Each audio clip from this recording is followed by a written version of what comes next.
성도 여러분, 안녕하십니까? 오늘 월요일입니다. 또 새로운 한 주간이 우리에게 주어졌습니다. 이번 주간을 통해서 역사하실 하나님을 기대해 봅니다. 오늘 월요일 가정예배를 시작합니다. 다 같이 찬양합니다.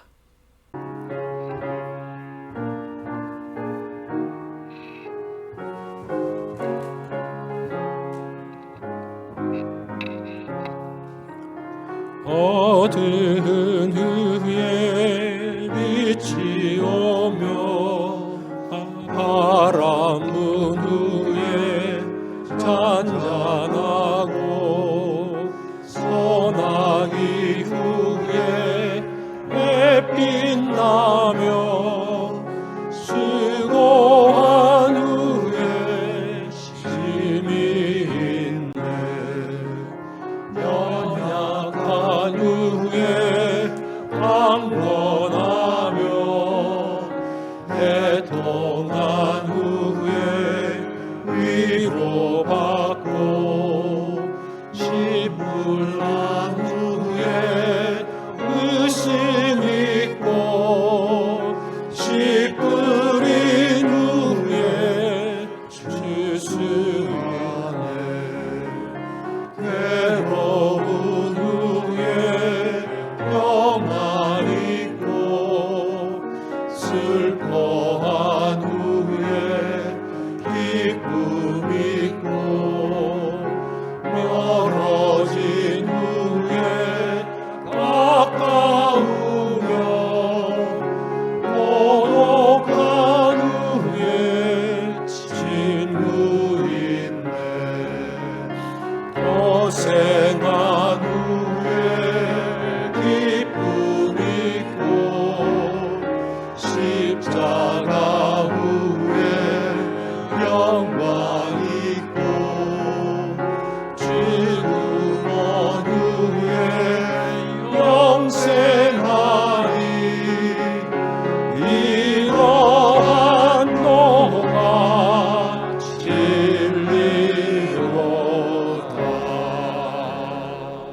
오늘 본문은 신명기 32장 7절로 14절의 말씀입니다. 우리 말씀 한 절씩 교독합니다.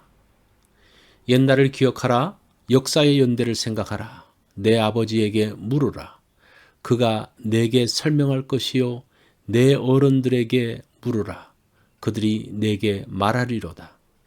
지극히 높으신 자가 민족들에게 기업을 주실 때에 인종을 나누실 때에 이스라엘 자손의 수요대로 백성들의 경계를 정하셨도다.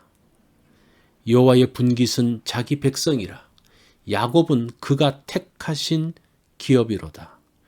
여호와께서 그를 황무지에서 짐승이 부르짖는 광야에서 만나시고 호위하시며 보호하시며 자기의 눈동자 같이 지키셨도다.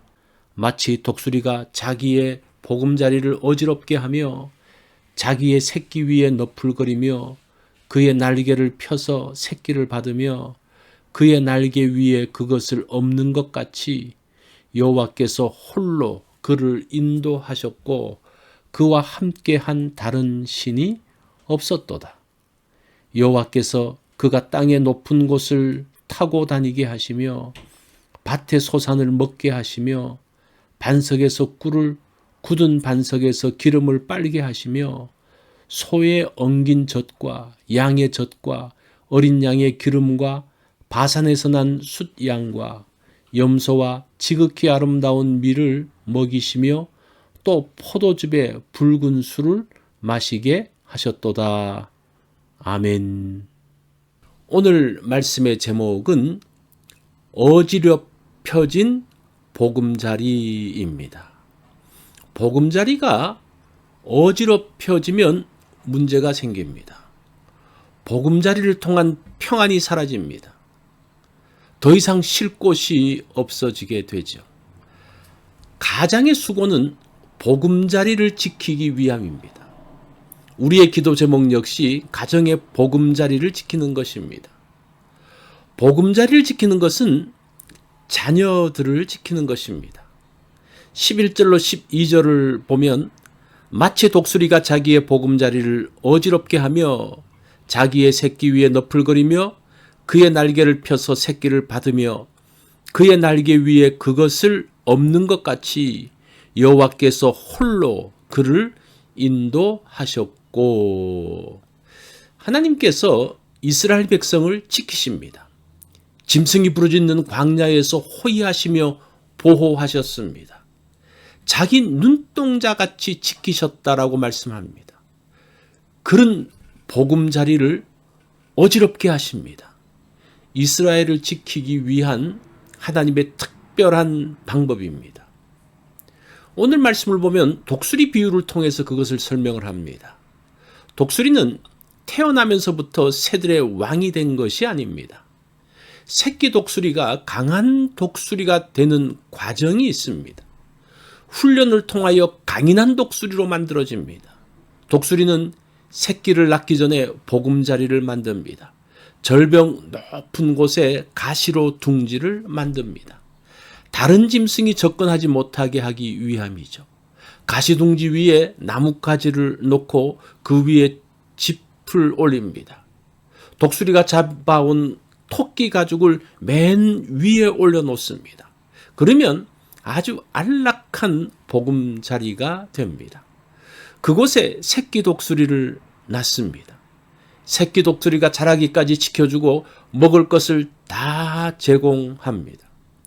어느 정도 자랐을 때에 어미 독수리는 포근한 털 가죽을 벗겨냅니다. 보금자리를 무너뜨리고 날개짓을 하면 그 안에 있던 짚과 나뭇가지들이 어지러이 흩어지고 날카로운 가시가 드러납니다. 그러면 새끼는 더 이상 그곳에 머물 수 없습니다. 그때 어미 독수리는 새끼를 데리고 높은 곳으로 올라가서 아래로 떨어뜨립니다. 새끼 독수리는 떨어지지 않으려고 하지만 계속 아래로 떨어뜨립니다. 땅에 떨어지기 전에 어미 독수리는 새끼를 등에 업고 다시 위로 올라갑니다. 새끼가 땅에 떨어지기 전에 어미 독수리는 새끼를 등에 업고 다시 위로 올라갑니다. 그리고 또 위에서 떨어뜨립니다. 새끼 독수리가 날 때까지 계속적으로 반복합니다. 여러 번 반복하면서 새끼는 날개짓하는 법을 배웁니다. 어미 독수리의 도움이 없이 혼자 날게 됩니다. 날게 되면서 어미의 손에서 벗어나 자립하게 됩니다. 하나님께서 이스라엘을 이렇게 인도하셨습니다. 출애굽은 애굽의 보금자리에서 이스라엘을 뽑아낸 것입니다. 안전하고 먹을 것이 보장된 땅에서 끌어내셨습니다. 광야는 짐승과 독충의 위험이 있는 곳입니다. 마실 것과 먹을 것이 없는 땅입니다. 하루에도 기온의 변화가 심한 곳입니다. 이곳에서 하나님께서 이스라엘을 훈련하십니다. 남을 의지하는 노예 근성을 뽑아내십니다. 하나님의 은혜로 사는 법을 알려주십니다. 그러면서 약속의 땅에서 살 수 있도록 훈련시키십니다. 이스라엘을 새들의 왕인 강한 독수리로 만들어 가십니다. 강하게 훈련된 이스라엘은 가나안의 주인이 되었습니다. 가나안의 강력한 나라들을 굴복시켰습니다. 가나안에서 하나님의 문화를 만들어 갔습니다. 보금자리를 흩으신 것은 축복입니다. 그것이 허물어지지 않으면 더 높은 곳으로 오를 수 없기 때문이죠. 우리의 보금자리가 어지럽혀질 때에 하나님은 더 높이 오를 준비를 하고 계십니다. 하나님의 인도하심을 따라갈 때에 약속의 땅, 축복의 땅에 들어갑니다. 보금자리가 어지럽혀질 때에 두려움이 몰려오죠. 새끼 독수리가 하늘에서 떨어지는 때이기 때문입니다. 이때가 강한 날개를 만들어가는 시기입니다. 오늘 하나님께서 하시는 훈련 과정을 보며 감당해 내기를 원합니다. 하나님께서 어지럽히실 때가 있습니다. 그때에 어지럽힘 이후의 모습을 기대하면서 나아가는 그러한 복된 날이 되어지기를 바랍니다.